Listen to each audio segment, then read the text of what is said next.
በሩጫ ውድድሩ ደማቅ ታሪክ ይጽፋል ተብሎ በጉጉት ሲጠበቅ የነበረው ጀግና ኢትዮጵያ አትሌት ታምራት ቶላ ከሩጫ ውጪ መሆኑ ተሰምቷል። ታምራት በተደጋጋሚ ከሩጫ ውጪ እየሆነ ነው። አሁን ከየትኛው ውድድር ነው እንዳይካተት የተደረገው? ለመሆኑ ታምራት ቶላ በተደጋጋሚ በውድድሮች ላይ የማንመለከተው ለምንድነው የሚለው መረጃ በዝርዝር የምናየው ጉዳያችን ነው። ሌላኛው ጉዳይ የብስክሌት ሻምፒዮኗ ጽጌ ካሳ አንድ ሐሳብ ተናግራለች። ሜዳሊያ ውስጥ ገብቼ ሀገሬ መዝሙር ሲዘመር ኩራት ይሰማኛል ብላለች። ቀጣይ ህልሟንም ስላጋራቸው ስለዚች አዲስ ጀግናም ሌላ መረጃን እንሰማለን። ከዛ ውጪ መሰረት ደፋር ከሰሞኑ ሽልማት ተበርክቶላት ነበር። ስለ ሽልማቱ ሐሳብ አስተያየቷን ሰጥቷል። በሶስተኝነት የምናየው ጉዳያችን ነው። በመጨረሻም ለሩጫ ውድድር ፈላጊዎች ወይም አትሌት ለመሆን ህልም ያላችሁ አንድ ጥሩ አጋጣሚ ተፈጥሮላችኋል። በዚህ ውድድር በመሳተፍ ራሳችሁን በማሳየት ወደ ታላላቅ አትሌቶች ጎራና ወደ ዓለም አቀፍ ተፎካካሪነት የምትሄዱበት እድል ነው። በጥቆማ መርሃ ግብራችንን እንመጣበታለን። ሰላም እንደምን አላችሁ? ሁሉ ስፖርት ነው። ለጥቂት ደቂቃዎች አብረን እንቆይ። አሁን ቀዳሚ ወዳደረግነው መረጃ አለፍን። አትሌት ታምራት ቶላ በአሳዛኝ ሁኔታ ከ50ኛው አምስተርዳም ማራቶን ውጪ መሆኑ በድጋሚ ተረጋግጧል። ከዚህ በፊት ከቶኪዮ ዓለም አትሌቲክስ ሻምፒዮና ውጪ ሆኗል። በመካከልም ያሉ በርከት ያሉ ውድድሮችንም ከራሱን አግልሎ እንደነበረ ይታወቃል። የፕላቲኒየም ደረጃ ያለው 50ኛው የአምስተርዳም ማራቶን እሁድ በልዩ ድምቀት ይካሄዳል ተብሎ እየተጠበቀ ነው። የአምስተርዳም ማራቶን ከ50 ዓመት በፊት ማለትም በፈረንጆቹ ጊዜ ቁጥር በ1975 ዓመተ ምህረት ነበር የተጀመረው። በወቅቱ እንግዲህ 300 ሰዎች ብቻ ነበር የተሳተፉበት። በአብዛኛው ዓመቱ ደግሞ የተወዳዳሪዎች ቁጥር ከ140 ሀገራት በተውጣጡ ወደ 60 ሺህ ተሳታፊዎች አድጎ የሚካሄድ መሆኑን የዘንድሮን የተለየ ያደርገዋል የተባለው። በዘንድሮና በተጠባቂ አምስተርዳም ማራቶን ይሳተፋል፣ ውጤት የሚያስመዘግባል ተብሎ ይጠበቅ የነበረው ጀግናው አትሌት የኦሎምፒክና የዓለም ሻምፒዮና የወርቅ ሜዳሊያ ባለቤት አትሌት ታምራት ቶላ ነበር። አሁን ታሜ በዚህ ውድድር ላይ እንደማይካፈል ይፋ ሆኗል። ከታምራት ቶላ ሌላም የአምና አምስተርዳም ማራቶን የቦታው ሪከርድ በሆነ 2:16:52 ሰዓት በመግባት በሴቶች አሸናፊ የነበረች ዓለም ዘርፍ የኋላው በግል ጉዳዩ ምክንያት እንደማትሳተፍ ተረጋግጧል ብሏል አትሌቲክ ስፖርት።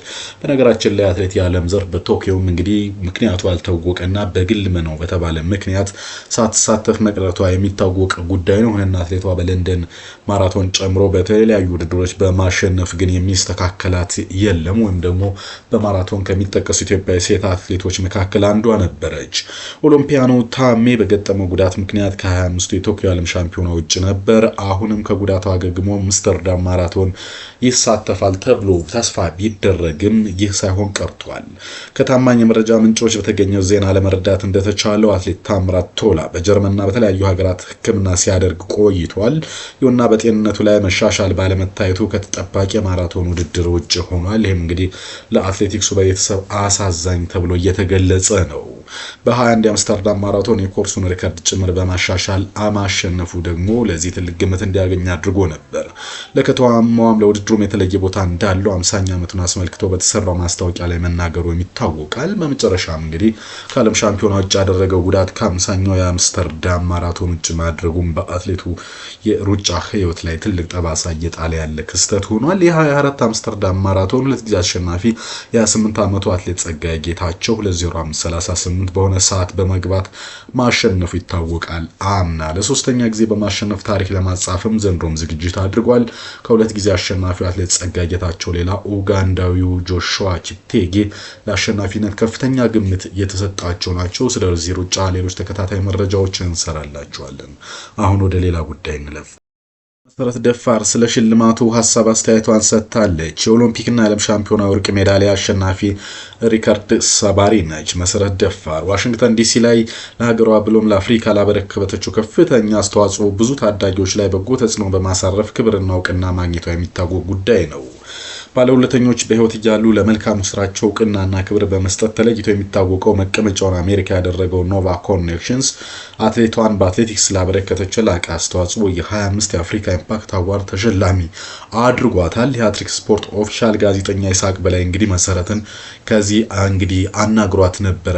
ምን ስሜት ፈጠረብሽ ብሎ ማለት ነው። መሲም እንግዲህ የደስታ ስሜቱ እንዴትና በምን ቃል እንደምገልጽልህ አላውቅም፣ እጅግ በጣም ደስ ብሎኛል። እኔ እንግዲህ እንደምታውቀው የተለያዩ ሽልማቶችን በተለያዩ ውድድር ዘርፎች አግኝቼ አጣጥሜያለሁ።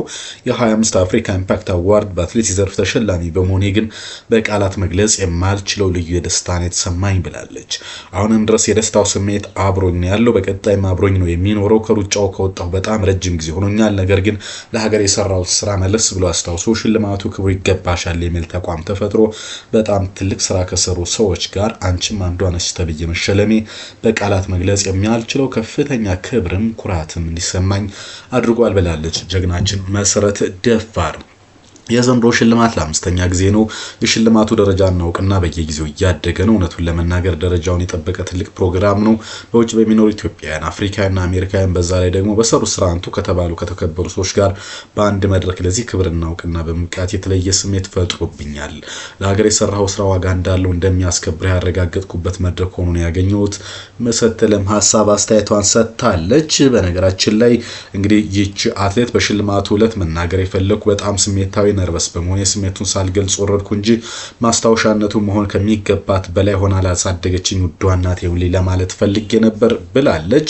እንዳልኩ መድረክ ላይ በጣም ስሜታዊ ነርቨስ ሆኜ ነው አልተናገርኩም። አንተም ይሄን እድል ስለሰጠህ በጣም አመሰግናለሁ ብላለች ለሀገሪክ ስፖርት። ስለዚህ ሽልማቱ ማስታወሻነቱ ለእናቴ ይሁን ስትል ለእናቷ በክብር ሽልማቷን አበርክታለች። ይህም እንግዲህ ያሳደጉን ወላጆችን ማስታወስና ማክበር እንደሚገባና ይህም ደግሞ ግዴታም መሆኑን ትልቅነት ጭምር እንደሆነም ይቻ አትሌት እንግዲህ ምስክር መሆን ይችላልች። በመጨረሻ እንግዲህ የመጀመሪያ በሰው ሀገር ይህም ከሩጫም በላይ ሆነ ትልቁ ነገር ያለው ስራ እየሰራ የሚገኘውን ዶክተር ጋሻው አብዛንም አመስግናለች። የመጨረሻው ምስጋና ደግሞ ቅድም ማስተመለከተ የእናት ነገር ምትክ የሌለው በመሆኑ አስቀደምኩ እንጂ ባለቤቴ ቴዎድሮስ የምስጋና ጸበል ሊደርሰው በጣም ላመሰግነው ይገባል ብላለች። በነገራችን ላይ የመሰረት ደፋር ባለቤት ቴዎድሮስ ኃይሉ ምርጥ አሰልጣኝ ነው። እነ መዲና ኢሳን ጨምሮ የሚያሰለጥን ጀግና አትሌት ነው። ለሱም ክብር ይገባል ስትል ተናግራለች። ከዚህ በፊት እንግዲህ ጃን ሜዳ ድረስ በመምጣት በሶ ጭምር በጥጦዞ በመምጣት ትልቅ አትሌት እንደሆን